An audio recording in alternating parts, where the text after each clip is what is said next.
Morning Telangana. నేను మీ Srisailam. So ఇవాళ అనేకమైనటువంటి సంచలన విషయాలు ఉన్నాయి. ఆ విషయాల్ని క్లియర్గా ఎలా తొలి వెలుగు వేదికగా మనం కులంకుశంగా మాట్లాడుకునే ప్రయత్నం చేద్దాం. ప్రధానంగా రాజా సింగ్ సంబంధించినటువంటి అంశం గురించి మాట్లాడుకుంటే, సో బీజేపీ నేత గోషమాల్ ఎమ్మెల్యే రాజా సింగ్ అయితే సొంత పార్టీ నేతలకి వార్నింగ్ ఇస్తా ఉన్నాడు. సో నన్ను భయపెట్టించినా బెదిరించినా నేను ఎక్కడ భయపడను, బెదరను. మీ అందరి జాతకాల్ని బయట పెడతా. ఇన్ని రోజుల పాటు తెలంగాణలో కాషాయ జెండా ఎగరపోనికి కారణం ఎవరు? ఇన్ని రోజుల పాటు మరి బీఆర్ఎస్తో అంటగాగి బీఆర్ఎస్తో పొత్తు పెట్టుకొని బీఆర్ఎస్తో మరి చీకటి ఒప్పందాలు, చీకటి మరి మీ వ్యవహారాలన్నీ కూడా నేను తెలంగాణ ప్రజలకు వివరిస్తానంటూ మరి సొంత పార్టీ నేతలనే రాజాసింగ్ బెదిరిస్తున్నటువంటి పరిస్థితి. మరి ఎందుకు బెదిరిస్తున్నట్టే రాజాసింగ్ని ఇవాళ రేపో సస్పెండ్ చేయబోతుంది బీజేపీ పార్టీ అనేటువంటి ఒక ప్రచారం జరుగుతుంది. నన్ను గనక పార్టీ నుండి సస్పెండ్ చేస్తే మీ అందరి జాతకాలని బయట పెడతాని ఇటు ఈటలకు, అటు కిషన్ రెడ్డికి, బండి సంజయ్కి, ఇక ఎవరుంటే వాళ్ళ అగ్రనేతలకి మరి ఇండైరెక్ట్గానే రాజాసింగ్ వార్నింగ్ ఇస్తున్నాడు. ఎందుకంటే మొన్న ఎప్పుడైతే కల్వకుంట్ల కవిత బీజేపీ బీఆర్ఎస్ చీకటి ఒప్పందాలు మరి తెర మీదకి వస్తున్నాయని చెప్పేసి కల్వకుంట్ల కవిత ఎప్పుడైతే చెప్పిందో, మరి బీజేపీ బీఆర్ఎస్లో ఈ రెండు కూడా విలీనం కాబోతున్నాయి, ఈ రెండు ఒకటే అనేటువంటి అంశాన్ని ఎప్పుడైతే ప్రస్తావించిందో అప్పటి నుంచి రాజాసింగ్ కవిత చెప్పిన మాటలు నిజమే, కోట్ల రూపాయలకు మా వాళ్ళు అమ్ముడు పోతారు, మరి బీఆర్ఎస్ నేతలు డిసైడ్ చేసినటువంటి వాళ్ళకే మా బీజేపీ నేతలు టికెట్లు ఇస్తారు అనేటువంటి ఆ ఓపెన్ స్టేట్మెంట్లు రాజాసింగ్ ఎప్పుడైతే చేసిండో, ఇక అప్పటి నుంచి పార్టీ నేతలంతా కూడా రాజాసింగ్ను సీరియస్గా చూస్తూ ఉన్నారట. పార్టీ పరువు ప్రతిష్టలంతా కూడా దెబ్బతీస్తున్నాడు రాజాసింగ్ వ్యాఖ్యలతోటి. రాజాసింగ్ మీద ఏదైనా ఒక యాక్షన్ తీసుకోవాలి అని చెప్పేసి మరి బీజేపీ పార్టీ అధిష్టానం ఆలోచన చేస్తుందట. సో ఆ ఆలోచనని ఆదిలోనే తుంచేసే ప్రయత్నం చేస్తున్నాడు రాజాసింగ్. నన్ను గనక సస్పెండ్ చేస్తే, నా మీద క్రమశిక్షణ చర్యలు తీసుకుంటే అందరి జాతకాల్ని మరి ఖచ్చితంగా బయట పెడతా అని చెప్పేసి రాజాసింగ్ అయితే చెప్పకని చెప్తా ఉన్నాడు. మరి నిజంగా బీజేపీ వాళ్ళు సస్పెండ్ చేసి వాళ్ళ జాతకాల్ని రాజాసింగ్ చేతుల మీదుగా సోషల్ మీడియాలో బయట పెట్టించుకుంటారా, లేకపోతే అన్నీ మూసుకొని సైలెంట్గా ముందుకు పోతారా అనేటువంటి ఒక చర్చ రాజాసింగ్ అనుచరులు, కొంతమంది రాజ్ సింగ్ అభిమానులు సోషల్ మీడియాలో మరి ప్రచారం చేస్తున్నటువంటి పరిస్థితి. మరోవైపు ఇక ఎవరైతే ప్రభాకర్ రావు ఫోన్ ట్యాపింగ్కి సంబంధించినటువంటి ప్రధానమైనటువంటి ఏవనైనటువంటి ఆ ప్రభాకర్ రావు ఉన్నాడో, ఏవైనటువంటి ప్రభాకర్ రావు హైదరాబాద్ చేరుకున్నాడు. దాదాపు 14 నెలల పాటు అమెరికాలో తలదాచుకున్నటువంటి ప్రభాకర్ రావు ఎట్టకేలకు సెట్ ముంగల 5వ తారీఖున విచారణకు హాజరవుతారని చెప్పిండు. అన్నట్టుగానే మరి హైదరాబాద్కు నిన్న చేరుకున్నట్టుగా తెలుస్తూ ఉంది. మరి 5వ తారీఖున సిట్ ముందు గనక ఎవరైతే ప్రభాకర్ రావు ఉన్నాడో, ఈ A1గా ఉన్నటువంటి ఫోన్ ట్యాపింగ్ కేసులో A1గా ఉన్నటువంటి ఈ ప్రభాకర్ రావు మరి హాజరైతే ఎటువంటి స్టేట్మెంట్ ఇస్తాడు, ఎటువంటి ప్రశ్నలకు సమాధానం చెప్తాడు, మరి ఏం జరగబోతుందని ఒక రకమైనటువంటి టెన్షన్ వాతావరణం అయితే మాజీ ముఖ్యమంత్రి కేసీఆర్, మాజీ మంత్రి హరీష్ రావు, ఇతర నేతలు తెలుస్తోంది. మరి ఎవరు ఫోన్ ట్యాపింగ్ చేయమన్నారు, ఎందుకు చేయమన్నారు, ఎట్లా చేయమన్నారు, ఎక్కడెక్కడ మరి ఫోన్ ట్యాపింగ్ సెంటర్లను పెట్టి ఫోన్లు ట్యాప్ చేసినటువంటి పూర్తి స్థాయి డేటాని సెట్ ముందు మరి చెప్పబోతున్నాడు. కాబట్టి మా పేర్లు ఎక్కడ చెప్తాడో, మరి మా ప్రస్తావన ఎక్కడ తీస్తాడో అని చెప్పేసి మరి గత ప్రభుత్వంలో కీలకంగా వివరించినటువంటి మంత్రులు, ఎమ్మెల్యేలు, ప్రధానంగా మాజీ ముఖ్యమంత్రి కేసీఆర్ గజ గజ గజ గజ వణుకుతున్నట. సారు నిన్న తెలంగాణ ఆవిర్భావ దినోత్సవం వేడుకలు అంగరంగ వైభవంగా జరుగుతూ ఉంటే దాదాపు 1200 నుంచి 1400 మంది ఎవరైతే విద్యార్థులు అమరులై తెలంగాణ కళను సాకారం చేస్తే సారేమో నిన్న ఫామ్ హౌస్కే పరిమితమైన, కనీసం ఆవిర్భావ దినోత్సవ వేడుకల్లో పాల్గొల్లే, అమరవీరుల స్తూపానికి కనీసం నివాళులర్పించడానికి రాలే, పోని తెలంగాణ భవన్లో వచ్చాను కనీసం జెండా ఎగరేసి జై తెలంగాణ అని చెప్పేసి అమరులను యాది చేసుకోలేడు కేసీఆర్ సార్. నిన్న ఫామ్ హౌస్కే పరిమితం అయిపోయాడు. సో ఇట్లుంది పరిస్థితి కేసీఆర్ సార్ది. ఇట్లా చాలా అంశాలు ఉన్నాయి. క్లియర్గా వాళ్ళ కులంకుశంగా మనం మాట్లాడుకునే ప్రయత్నం చేద్దాం. కాళేశ్వరం కమిషన్కు మరి డుమ్మా కొట్టిన కేసీఆర్ 5న కాదు 11న వస్తుందని మరి డేట్ను మార్చి ఒక వ్యూహాత్మకమైనటువంటి ప్లాన్తో మరి కేసీఆర్ కాళేశ్వరం ముందుకు పోయేటటువంటి అవకాశం కనిపిస్తుంది. సో ఇట్లా చాలా అంశాలు ఉన్నాయి. అవన్నీ కూడా మనం మాట్లాడుకునేటువంటి ప్రయత్నం చేద్దాం. మొదటగా హెడ్లైన్ చూద్దాం, ఆ తర్వాత పూర్తి వార్త కథల్లోకి వెళ్ళేటువంటి ప్రయత్నం చేద్దాం. తల్లి ఒక పోల్ పెట్టు, రాజాసింగ్ను సస్పెండ్ చేస్తారా, సస్పెండ్ చేయరని రాజాసింగ్ సంబంధించి ఒక పోల్ పెట్టే ప్రయత్నం చేయి. ఇక చూద్దాం తెలంగాణ ప్రజలు ఏమనుకుంటారు రాజాసింగ్ విషయంలో, మరి ఏం మాట్లాడబోతున్నారు తెలంగాణ ప్రజలు అనేది మనం చూసే ప్రయత్నం చేద్దాం. ఇక కవిత లేడీ డాన్ అంటూ మనకు తొలివేలు ఈ పేపర్లో కనిపిస్తుంది. తొలివేలు ఈ పేపర్లో ఏముంది, కవిత లేడీ డాన్ తెలంగాణ రాజకీయాల్లో సంచలనంగా మారిన కేసీఆర్ కుమార్తె ఎమ్మెల్సీ కవిత వ్యవహారం రోజు రోజుకు ముదురుతోంది. కవిత పలు సందర్భాల్లో చేసిన వ్యాఖ్యలపై బీఆర్ఎస్, కాంగ్రెస్, బీజేపీ నేతలంతా స్పందిస్తున్నారు. బీజేపీలో బీఆర్ఎస్ విలీనానికి ప్రయత్నించారన్న వ్యాఖ్యలపై తాజాగా మాజీ మంత్రి హరీష్ రావు ఆమెకు కౌంటర్ ఇచ్చారు. బీఆర్ఎస్ పార్టీతో పొత్తు పెట్టుకోదని, ఒంటరిగా బీఆర్ఎస్ పార్టీతో బీజేపీ నేత బీఆర్ఎస్ ఏ పార్టీతో పొత్తు పెట్టుకోదని, ఒంటరిగా పోటీ చేస్తున్నట్టు తేల్చి చెప్పారు హరీష్ రావు. ఈ వ్యాఖ్యలు కవితను ఉద్దేశించి చేసినవన్న ప్రచారం జరుగుతోంది. మరోపక్క కాంగ్రెస్ నేత మధు యాష్కి కవిత వ్యవహారంపై సంచలన కామెంట్ చేశారు. ఆమె ఒక లేడీ డాన్ అని, ఆమె చేయని స్కామ్ లేదన్నారు. ఆమెకు కాంగ్రెస్తో కంటే బీజేపీతోనే ఎక్కువ అవసరం ఉందని, బీఆర్ఎస్ను వీక్ చేసి ఇక బీజేపీకి మంచి చేసేందుకే ఆమె తాపత్రయమని ఆరోపించారు. ప్రధాని మోదీ, హోంమంత్రి అమిత్ షా చెప్పినట్లే ఆమె ఆడుతుందంటూ విమర్శించారు. తెలంగాణ ఆవిర్భావ దినోత్సవం సందర్భంగా బీఆర్ఎస్ పార్టీ ప్రధాన కార్యాలయం తెలంగాణ భవన్లో జరిగిన కార్యక్రమానికి కాకుండా కొత్తగా ప్రారంభించిన తెలంగాణ జాగృతి ఆఫీసులో కవిత జెండా ఎగరవేసి మాట్లాడడం సంచలనంగా మారింది. బీఆర్ఎస్కు ఆమె ఇక పూర్తిగా దూరమైనట్లే అని పలువురు రాజకీయ పరిశీలకులు విశ్లేషిస్తున్నారు. సో కల్వకుంట్ల కవిత గురించి మనం మాట్లాడుకోవాలి. దాని గురించి, ఈ అంశం గురించి కావచ్చు, ఇక మిగతా అంశాల గురించి మనం తర్వాత మాట్లాడుకుందాం. బట్ ఏంటంటే తెలంగాణ భవన్, అది ఏదైతే బీఆర్ఎస్ పార్టీ ఆఫీస్ ఉందో ఆ పార్టీ ఆఫీస్కు నిన్న మాజీ ముఖ్యమంత్రి కేసీఆర్ రాలేదు. కేటీఆర్ అమెరికాలో ఉన్నాడు. కవితమ్మనేమో మరి జాగృతి కొత్త దుకాణం తెరిచింది ఆమె ఇంటి పక్కనే. ఆ ఇంటి పక్కన మరి ఆమె జెండా ఎగురవేసింది. సో ఈ అంశం గురించి తర్వాత మనం డిస్కషన్ చేద్దాం. ఎందుకు బీఆర్ఎస్ నేతలు ఈ విధంగా వ్యవహరిస్తున్నారు అనేది. ఇక మరో వార్త చూస్తే, ఆమె చేయని దందా లేదంటూ మధు యాష్కి కామెంట్స్. చేసినవన్నీ బడా స్కామ్లే, ఇన్ని కోట్లను ఏ బిజినెస్లో వచ్చినావో చెప్పాలి. బీజేపీ కోసమే ఆమె పనిచేస్తున్నది. మోదీ, అమిత్ షా చెప్పినట్టే ఆడుతున్నది. బీజేపీ కోసమే బీఆర్ఎస్ వీక్ చేస్తున్నది. ఇక మధు యాష్కి సంచలన వ్యాఖ్యలకు వార్త కనబడతా ఉంది. ఇక జై తెలంగాణ అనలేని సీఎం, మేము తీవ్రంగా వ్యతిరేకిస్తున్నాం. ఇది అమరవీరులకు అవమానమే. సీఎం రేవంత్పై తీరుపై ఉద్యమం చేస్తామంటూ ఎమ్మెల్సీ కవిత సంచలన వ్యాఖ్యలు కనబడతా ఉంది. సో కవితమ్మకి చెప్పాలి, ఇక కేసీఆర్ మరి ఫామ్ హౌస్ నుంచి బయటికి రాలే, కనీసం ఇంతవరకు ఆ జెండాకు జైగొట్టకపోయే, అమరవీరులను యాది చేసుకొని కనీసం గన్ పార్క్ దగ్గరకు కూడా రాకపోయే. మరి ఫస్ట్ మొదటగా మీ నాయనని అడుగు తల్లి, ఆ తర్వాత రేవంత్ రెడ్డిని అడుగు అంటూ కొన్ని విమర్శలు వస్తూ ఉన్నాయి. ఇక సెక్స్ వర్కర్లో టాప్, తొలి 5 రాష్ట్రాల్లో టీజీ ఏపీ, కర్ణాటకలో అత్యధికం, పని ప్రదేశాల్లోనే ఎక్కువ లైంగిక సంబంధాలు, దేశంలో పెరుగుతున్న హెచ్ఐవి కేసులు. ఇక పిఎంపిఎస్ ఈ సర్వేలో సంచలన మటుకు వార్త కనిపిస్తుంది. దేశంలో మరోసారి హెచ్ఐవి కేసులు పెరుగుతున్నాయి. ప్రపంచంలో అత్యధికంగా ఎయిడ్స్ వ్యాధి సోకిన దేశాల్లో భారత్ 3వ స్థానంలో ఉందని ప్రోగ్రామెటిక్ మ్యాపింగ్ పాపులేషన్ సైజ్ ఎస్టిమేషన్ అధ్యయనం వెల్లడించింది. ఇక దేశంలోని అత్యధిక మహిళా సెక్స్ వర్కర్లు ఉన్న రాష్ట్రాల్లో తెలంగాణ, ఏపీ మొదటి 5 స్థానాల్లో ఉన్నట్టుగా తెలిసింది. ఈ మేరకు ప్రోగ్రామెటిక్ మ్యాపింగ్ పాపులేషన్ సైజ్ ఎస్టిమేషన్ తాజాగా చేపట్టిన సర్వేలో మహిళా సెక్స్ వర్కర్ల సంఖ్యలో 15.4%తో ఇక కర్ణాటక అగ్రస్థానంలో నిలిచిందంటూ వెల్లడించారు. సో ఓవైపు ఇప్పటికే హెచ్ఐవి వస్తుంది. హెచ్ఐవి నుంచి మరి మీరు ఖచ్చితంగా హెచ్ఐవి బారిన పడొద్దంటూ ఆరోగ్య శాఖ కావచ్చు, కేంద్ర రాష్ట్ర ప్రభుత్వాలు ఎప్పటికప్పుడు మరి ప్రజల్ని అప్రమత్తం చేస్తుంది. అక్రమ సంబంధాలను పెట్టుకోకండి, అనవసరంగా ఇబ్బందులు పడకండి ఎన్నోసార్లు అవగాహన కార్యక్రమాలు కూడా పెట్టేటువంటి ప్రయత్నం చేస్తుంది. అయినప్పటికీ కూడా ఈ సెక్స్ వర్కర్ల విషయంలో తెలంగాణ, ఏపీ మరి టాప్ 5లో ఉన్నాయట. ప్రధానంగా ఈ కర్ణాటక మొదటి స్థానంలో ఉంటే తొలి 5 రాష్ట్రాల్లో తెలంగాణ, ఏపీ ఉండడం ఆశ్చర్యకరం. ఇంకా కర్ణాటకలో అత్యధికంగా సెక్స్ వర్కర్లు ఉన్నారట. సో మరి దేశంలో 3వ స్థానం ఉందట మన భారత్. ఈ యొక్క ఎయిడ్స్కి సంబంధించినటువంటి, హెచ్ఐవికి సంబంధించిన కేసుల్లో భారత్ ప్రపంచవ్యాప్తంగా 3వ స్థానంలో ఉందని ఇక్కడ మనకు వార్త కనిపిస్తుంది. సో దీని గురించి కూడా మాట్లాడుకునేటువంటి ప్రయత్నం చేద్దాం.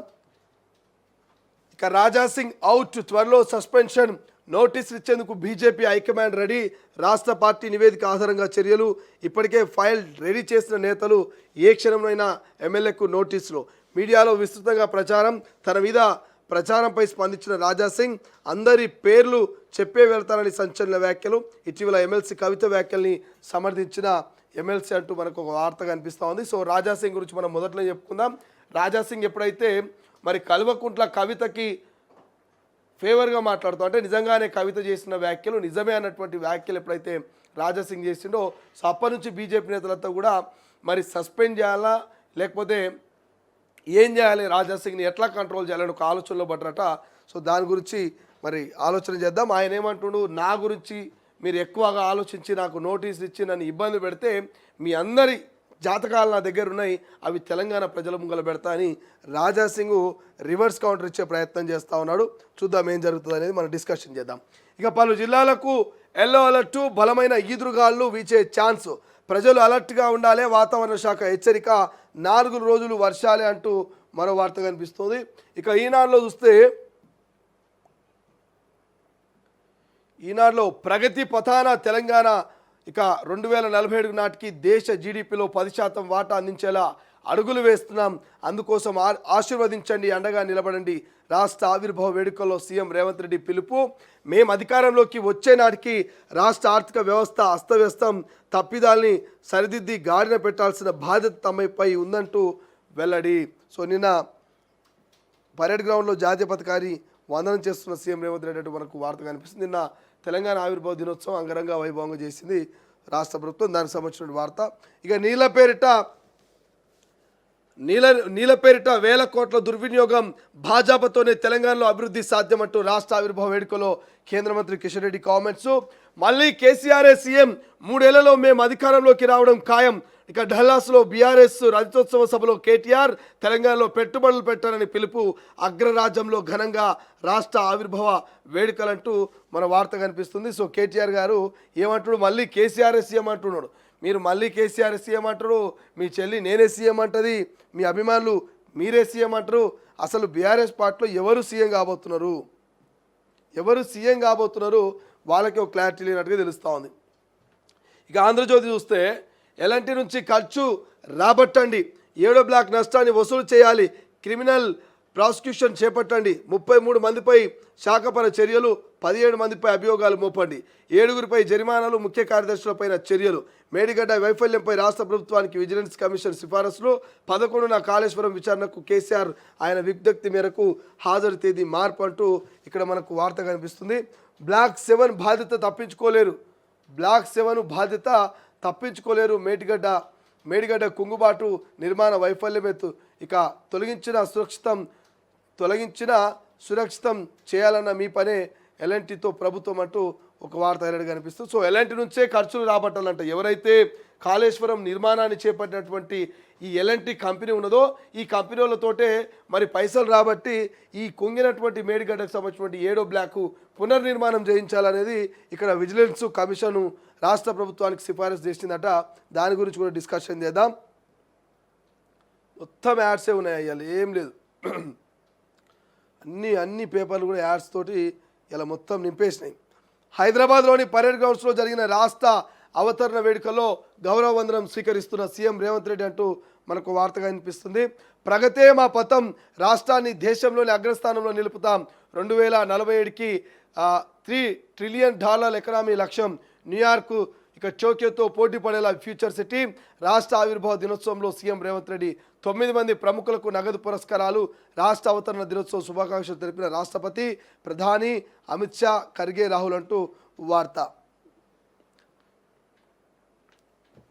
రైట్, ఇవే కనబడుతున్నాయి, ఏం లేవు హైలైట్ గట్టిగా. వెలుగులో ఉన్నటువంటి వార్తల హైలైట్స్ ఏమైనా చూస్తే,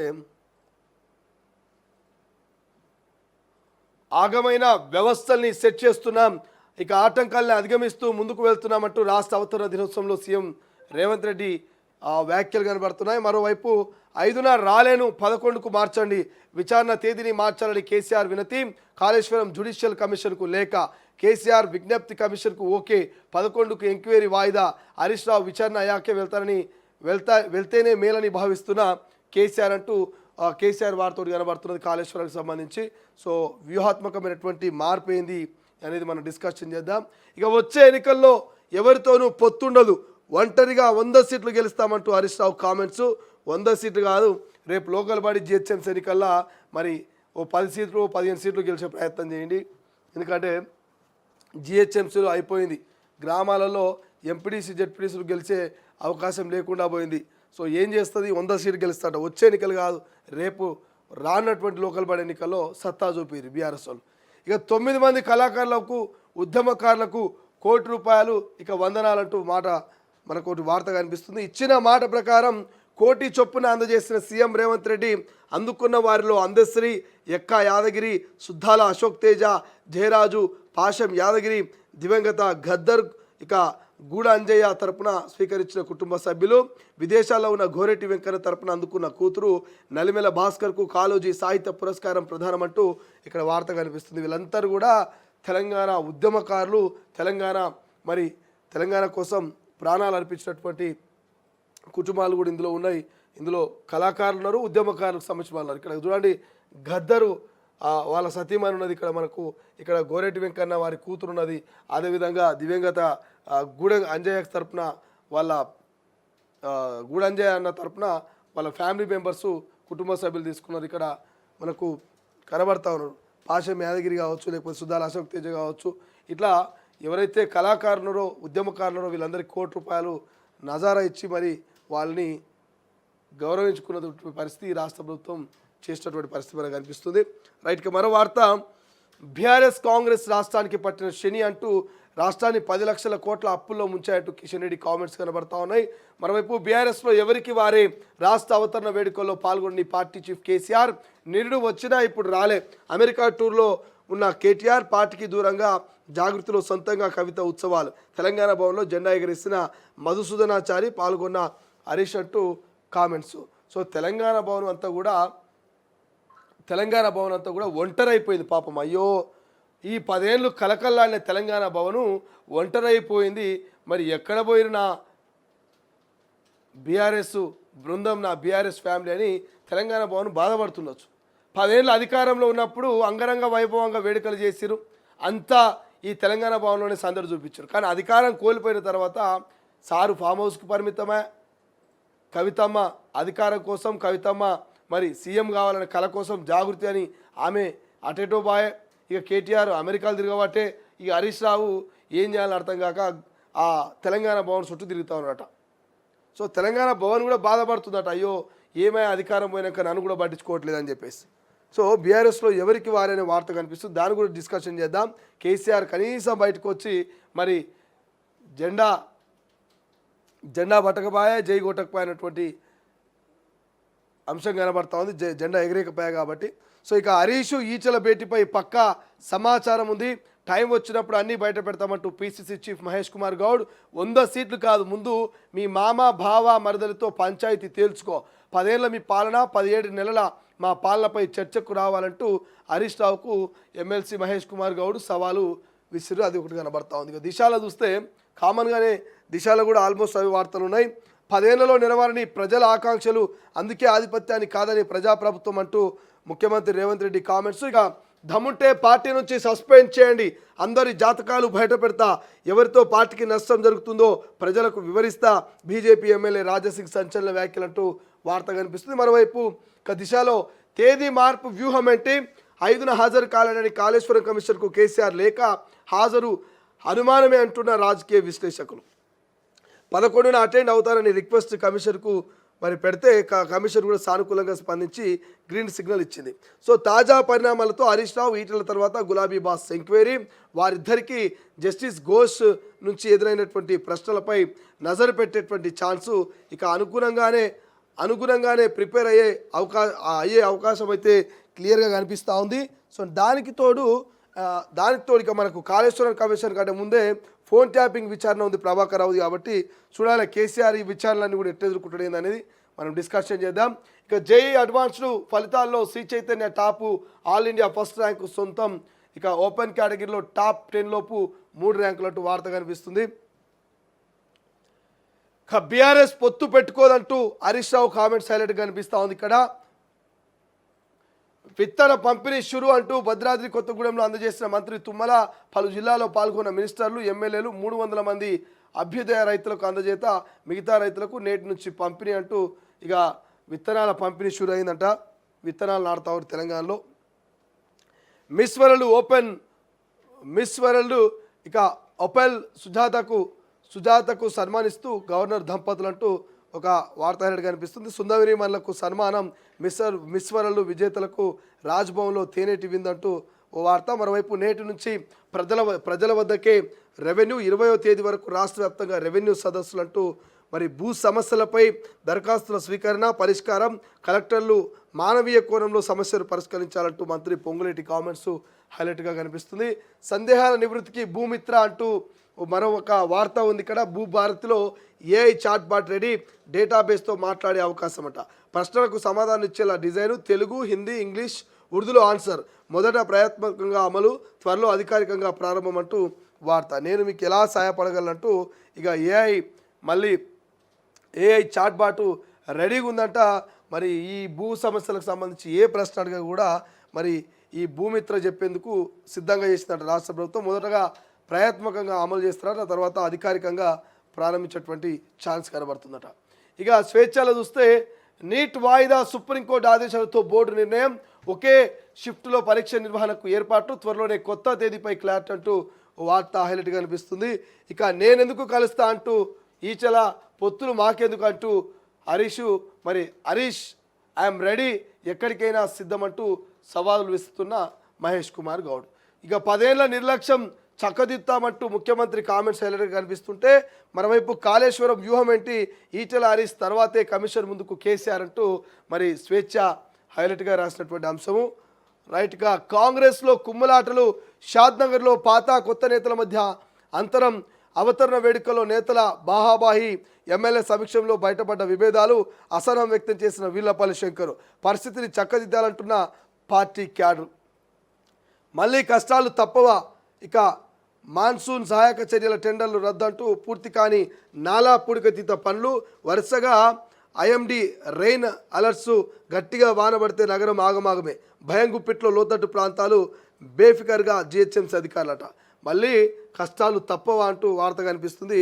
హైదరాబాద్లో గట్టిగా వాన పడితే, గట్టిగా ఒక గంట సేపు కనుక వాన పడితే లోతట్టు ప్రాంతాల్లో ఉన్నటువంటి ప్రజలు అరిగోసలు పడాల్సిందే, లోతట్టు ప్రాంతాల్లో ఉన్న ప్రజల ఇళ్లకు నీళ్లు పోవాల్సిందే, నిత్యావసర సరుకులు తడవాల్సిందే, మరి వాళ్ళ బతుకులు రోడ్ల మీద పడాల్సిందే. గత ప్రభుత్వంలో అంతే, ఈ ప్రభుత్వంలో అంతే. అధికారులు మరి అలర్టు అవుతున్నారని చెప్తారు కానీ ఎక్కడెక్కడ అవుతున్నారో అర్థం కాదు. అలర్ట్ అయ్యి మరి ఎక్కడికక్కడ ఏవైతే మాన్సూన్ సహాయక చెల్లేరు టెండర్లు ఎందుకు రద్దు, పూర్తి కానీ నాలా పూడికలు తీదు పనులు అంటూ మరి వార్త ఎందుకు వస్తాయి. ఇక్కడ నాలాల పూడికల పనులు ఇంకా కంప్లీట్ కాలేమంట. ఈ నాలాల పూడికలు కనుక తీయకపోతే ఏమవుతుందో మీకు తెలుసు. ఇంత లోతులో ఉన్నటువంటి నాలా వర్షం పడితే ప్రశాంతంగా వాటర్ అందులో పోతాయి, కానీ ఈ హైట్లో ఉన్నటువంటి నాలా ఈ హైట్కి అయిపోతుంది. మొత్తం మన్నంతా పూడకపోయి నాలా సైజ్ తగ్గిపోయేసరికి వర్షపు నీళ్ళు చాలా ఫాస్ట్గా నాలాల నుంచి పోయినటువంటి పరిస్థితి. సో అప్పుడు రోడ్ల మీద నుంచి ఇండ్లలోకి వచ్చి ప్రజల ప్రాణాల మీదకి వచ్చేటువంటి ప్రమాదం ఉంటుంది. సో దయచేసి ఇప్పటికైనా జిహెచ్ఎంసీ అధికారులు కొంత మేలుకోండి, పూడికలు తీసేటువంటి ప్రయత్నం చేయండి. ఇక ప్రభాకర్ రావు ఆగయా అంటూ వార్త కనిపిస్తుంది. Prabhakar Rao ఆగయా, emergency travel exit కల్పించినటువంటి భారత ఎంబీసీ, అమెరికా నుంచి వచ్చేసిన ఎస్ఐబి మాజీ చీఫ్ ఈ నెల 5వ తేదీన సిట్ విచారణకు హాజరంటే ఈయన కోసము 1000 కళ్ళతో ఎదురు చూస్తూ ఉన్నారు తెలంగాణ ప్రజలు. ప్రభాకర్ కోసము 1000 కళ్ళతో ఎదురు చూస్తూ ఉన్నారు తెలంగాణ ప్రజలు. అయ్యా నువ్వు వస్తేనే ఫోన్ ట్యాపింగు మరి అసలు కథ బయటపడుతుంది, ఎవరు చేయమన్నారు, ఎందుకు చేయమన్నారు, ఎట్లా చేయమన్నారు, ఎక్కడ చేయమన్నారు అని మొత్తం ముచ్చటపడాలంటే మరి ఏమైనటువంటి ప్రభాకర్ రావుతోటే ఈ ఫోన్ ట్యాపింగ్ కేసు ముడిపడి ఉన్నది. ఈ 5వ సిట్టు ముందుకు హాజరవుతారంటే హైదరాబాద్ అడుగు పెట్టినట్టయినా పాదం మోపినట్టు 14 నెలల తర్వాత, 14 నెలల్లో ఈ ప్రభాకర్ రావు అనేటువంటి వ్యక్తి విశ్వ ప్రయత్నాలు చేసాడు. ఎట్లా తప్పించుకోవాలి, ఎట్లా పోవాలి, ఏం చేయాలని చెప్పి విశ్వ ప్రయత్నాలు చేసి ఇక ఏం చేయాలని అర్థం కాక చివరికి ఇక ఇండియాకి అయితే రప్పించారు. చూడాలి తెలంగాణ హైదరాబాద్లో అడుగు పెట్టినట మరి విచారణలో ఏం చెప్తాడు ఈయన, ఏం కథ అనేది. ఇక రాజాసింగ్ సీరియస్ యాక్షన్ అంటూ ఒక వార్త కనిపిస్తోంది. క్రమశిక్షణ ఉల్లంఘనపై రాజాసింగ్పై చర్యలంటూ మనం ఇంతకుముందు చెప్పుకున్నాం కదా రాజాసింగ్ సంబంధించి. సో పోల్ కూడా పెట్టినా మనము ఆ పోల్ కూడా చూసేటువంటి ప్రయత్నం చేద్దాం. ఇక బీజేపీతో పొత్తు ప్రశ్నే లేదు, 100 సీట్లు గెలుస్తాం, మళ్ళీ అధికారంలోకి వస్తామంటూ హరీష్ రావు కామెంట్సే హైలైట్గా కనిపిస్తూ ఉన్నాయి. ఇక జీబీ లింక్పై ఏపీ దూకుడు, గోదావరి జలాలు మళ్లింపులకు భారీ స్కెచ్ అంటూ మరో వార్త. ఇక మూడు మూడు నెలల బియ్యం 6 సార్లు తూకం అంటూ 6 సార్లు తంబు పెడుతున్న ఒకే లబ్ధిదారుడు. సన్న బియ్యానికి సర్వర్ కష్టాలు, ఒక్కో కాడికి 30 నిమిషాల సమయం. కేంద్ర రాష్ట్ర సర్కారులవి వేరువేరు స్లిప్పులు. రేషన్ దుకాణాలు ఎదుట జనం బార్లు, గంటలు తరబడి వేచి చూస్తూ అసహనం. ఇక పౌర సరఫరాల సంస్థ తీరుతో ఇబ్బందులు అంటూ ఒక వార్త కనిపిస్తుంది. ఇక 3 నెలల బియ్యం ఒకటేసారి ఇస్తూ ఉన్నారు. సో 3 నెలల బియ్యం ఒకేసారి ఇస్తోటి కొంత ఇబ్బంది పడుతున్నారని మనకు వార్త హైలైట్ కనిపిస్తుంది. నమస్తే తెలంగాణ. ఒకసారి పోల్ చూద్దాం. పోల్ చూసి పూర్తి వార్తా కథంలోకి వెళ్ళేటువంటి ప్రయత్నం చేద్దాం. రైట్, పోల్ చూసేటువంటి ప్రయత్నం చేద్దాం. పోల్ చూసి పూర్తి వార్తా కథంలోకి వెళ్దాం. మరి ఏం పెట్టిరు మా వాళ్ళు పోల్ అంటే, రాజాసింగ్ను సస్పెండ్ చేయాలా వద్దా అని పెట్టిరు. సో సస్పెండ్ చేయాలని 32% మంది ఓట్ చేస్తే, సస్పెండ్ చేయొద్దని చెప్పేసి 68% మంది ఓట్ చేస్తున్నారు. అంటే రాజాసింగ్కు రోజు రోజుకు మద్దతు పెరుగుతుంది. ఏం పెరుగుతుంది రాజాసింగ్కు మద్దతు? రాజాసింగ్ వ్యాఖ్యలు సరైనటువంటి వ్యాఖ్యలు. రాజాసింగ్ని ఎట్టి పరిస్థితుల్లో సస్పెండ్ చేయదని 100కు 68% మంది రాజాసింగ్ను సస్పెండ్ చేయదు, రాజాసింగ్ మీద యాక్షన్ తీసుకోవద్దని చెప్పేసి క్లియర్గా రాజాసింగ్ మద్దతుగా ఇక్కడ 311 మంది ఓట్ చేశారు. ఎంతసేపు 18 నిమిషాలలో 311 మంది ఓట్ చేస్తే, అందులో అత్యధికంగా ఎక్కువగా మరి ఏమంటున్నారు, ఎట్టి పరిస్థితుల్లో రాజాసింగ్ మీద యాక్షన్ తీసుకోదని 68% మంది మరి రాజాసింగ్కు మద్దతు తెలుపుతున్నటువంటి పరిస్థితి. అంటే ఈ లెక్కను చూస్తే రాజాసింగ్ చేసిన వ్యాఖ్యలు సరైనయే అని తెలంగాణ ప్రజలు భావిస్తున్నట్టుగా తెలుస్తోంది. ఒక కామెంట్ కూడా వచ్చింది. మరి కామెంట్ కూడా చూసే ప్రయత్నం చేద్దాం. ఎటు బై కామెంట్. ఆ పార్టీలో అందరూ దొంగలు, నేరస్తులు, దరిద్రులు, వాళ్ళు పీక్కుంటారు, వేసుకుంటారు మనకెందుకంటూ ఇక ఒక ఆయన కామెంట్ పెట్టిండు. అందరూ దొంగలేవురట ఆ పార్టీలో. ఏ పార్టీలో మరి కానీ ఆ పార్టీ పేరు పెట్టలేడు. అది ఆయన ఏ పార్టీ మరి, బీజేపీ, బీఆర్ఎస్ఆ, కాంగ్రెసా కానీ మరి ఎవరంట ఆయన, భరత్ అంట. ఆ పార్టీలో అందరూ దొంగలు, నేరస్తులు, దరిద్రులు, వాళ్ళు చూసుకుంటారు మనకెందుకు అని ఆయన కామెంట్ పెట్టిండు. సరే, తెలంగాణ ప్రజలు ఇట్లా ఒక్కొక్కరు ఒక్కొక్క రకమైనటువంటి ఒపీనియన్ అయితే వ్యక్తపరుస్తూ ఉన్నారు. ఇంకెవరైనా ఉంటే కూడా కామెంట్ పెట్టే ప్రయత్నం చేయండి. కనీసం ఈ యొక్క పోల్లో పార్టిసిపేట్ చేయండి. అంటే రాజాసింగ్ మీద ఇవాళ రేపు అయితే సస్పెండ్ చేసే అవకాశం ఉంది, ఆయన మీద యాక్షన్ తీసుకునే ఛాన్స్ ఉందని ఒక చర్చ అయితే జరుగుతోంది. పార్టీకి వ్యతిరేకంగా పార్టీని బదలాం చేసే విధంగా రాజాసింగ్ వ్యాఖ్యలు ఉన్నాయి. మరి ఇతర పార్టీ నేతలకు మద్దతుగా మాట్లాడుతున్నాడు అనేటువంటి ఒక చర్చ జరుగుతుంది. కాబట్టి సో రాజాసింగ్ గురించి మరి ఆయన చేస్తున్నటువంటి వ్యాఖ్యల గురించి కనుక ఎవరైనా కామెంట్ చేసే ప్రయత్నం చేయాలనుకుంటే కింద కామెంట్ చేయండి. ఆ పోల్లో కూడా పార్టిసిపేట్ చేయండి. రాజాసింగ్ని సస్పెండ్ చేస్తే బాగుంటుందా, లేకపోతే సస్పెండ్ చేయకుంటే బాగుంటుంది అనేది మరి ఆయనకు ఎవరైనా మద్దతు తెలపాలనుకుంటే కింద కామెంట్ చేసేటువంటి ప్రయత్నం అయితే చేయండి. సో ఇట్లా మొత్తం మీద ఓవరాల్గా తెలంగాణ ప్రజలైతే క్లియర్గా నమ్ముతా ఉన్నారు రాజాసింగ్ విషయంలో. రాజాసింగ్ చాలా నిక్కర్స్గా ఉంటాడు, చాలా నిజాయితీగా ఉంటాడు. సో రాజాసింగ్ విషయానికి వస్తే మీ అందరికీ తెలుసు, చాలా ఓపెన్గా మాట్లాడుతుంటాడు. ఓపెన్ స్టేట్మెంట్లు రాజాసింగ్ ఇస్తూ ఉంటాడు. ముక్కుసూటి మనిషి, స్టేట్ ఫార్వర్డ్ మనిషి అని చెప్పుకోవచ్చు రాజాసింగ్. మరి అటువంటి రాజాసింగ్ నిజంగానే షోకాజ్ నోటీస్ ఇచ్చినా, సస్పెండ్ చేసినా మరి భయపడడా, మరి తర్వాత నెక్స్ట్ ప్లాన్ ఏంటి, అందరి జాతకాలు ఉన్నాయంటున్నాడు. ఇదంతా కూడా ఇప్పుడు మనం డిస్కషన్ చేద్దాం. సో ఇప్పటివరకు చూసినాయని కూడా మనము హెడ్లైన్ చూసినాం. సో హెడ్లైన్స్లో క్లియర్గా మనకు బాగా అనిపిస్తున్నటువంటి అంశాలు, ఒకటి కాళేశ్వరం విచారణకు సంబంధించి మరి డేట్ పోస్ట్పోన్ చేసుకోవడం, ప్రభాకర్ రావు ఇండియాకి రావడం, లేకపోతే రాజాసింగ్ అంశం కావచ్చు, ఇటు బీజేపీ, బీఆర్ఎస్, కాంగ్రెస్ నేతల మధ్య మాటల యుద్ధం కావచ్చు, ఇవి హైలైట్ కనిపిస్తున్నాయి. ప్రపంచంలో ఏ మూల ఏ క్షణం ఏం జరుగుతుందో వేగంగా తెలుసుకోవడానికి తొలి వెలుగు వాట్సాప్ ఛానల్ని ఫాలో చేయండి.